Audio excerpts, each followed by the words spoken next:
Premier league ফুটবলে হোঁচট খেল league leader Mohammedan sporting club. 1-0 গোলে হেরেছে ফকিরেরপুল ইয়াং মেন্সের কাছে। এদিন বসুন্ধরা কিংস 5-0 গোলে বড় জয় পায় ঢাকা ওয়ান্ডার্সের বিপক্ষে।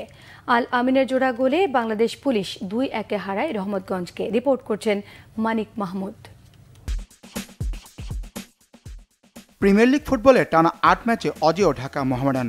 শক্তির বিচারে ফকিরেরপুল ইয়াং মেন্সের বিপক্ষেও ফেভারিট টেবিল টপাররা, কিন্তু এদিন মাঠে ছন্দহীন ছিলেন আলফাজ আহমেদের শিষ্যরা। কুমিল্লার শহীদ ধীরেন্দ্রনাথ দত্ত স্টেডিয়ামে 24 মিনিটে গোলের সুযোগ নষ্ট করে ফকিরেরপুল।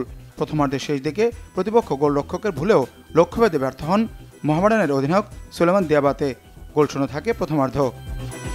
বিরতির পর আরেকটি সুযোগ হাতছাড়া করেন বুর্কিনা ফাসোর ফরওয়ার্ড মনসুর কুলদিয়াতি। পাল্টা আক্রমণে 65 মিনিটে মোহামেডানের সীমানায় আঘাত ফকিরেরপুল ইয়াং মেন্সের। স্তব্ধ মোহামেডান সমর্থকরা। উজবেকিস্তানের মিডফিল্ডার শারদোর জাকমনোভের বুলেট গতির শটে বল জড়ায় জালে। ম্যাচে ফেরার সম্ভাবনায় হতাশ হয় লিগ লিডাররা। 74 মিনিটে সৌরভের শট গোললাইন থেকে ফেরান নাইজেরিয়ান ডিফেন্ডার সেগুন টোপে ওডোডুয়া।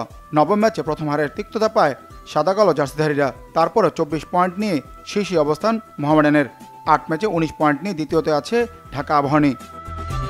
গাজীপুরে ঢাকা ওয়ান্ডার্সকে 5-0 গোলে হারিয়ে টেবিলের 3-এ উঠেছে বর্তমান চ্যাম্পিয়ন বসুন্ধরা কিংস। 11 মিনিটে জনাথনের গোলে লিড নেয় কিংসরা। এরপর সোহেল, তপু, রাকিব ও মিগল স্কোর করেন। 9 ম্যাচে 17 পয়েন্ট কিংসদের। ময়মনসিংহে বাংলাদেশ পুলিশের বিপক্ষে এগিয়ে গিয়েও হেরেছে জায়ান্ট কিলার রহমতগঞ্জ। 25 মিনিটে ওশির গোলে লিড নেয় পুরনো ঢাকার দলটি। 35 মিনিটে দলকে সমতা এনে দিয়ে ম্যাচ জমিয়ে তোলেন পুলিশের আল আমিন। বিরতির পর আবারও প্রতিপক্ষের জালে বল জড়ান তিনি। এই পরাজয় টেবিলের চতুর্থতে নেমে গেছে রহমতগঞ্জ। তাদের পয়েন্ট 15। মানিক মাহমুদ, বাংলা ভিশন।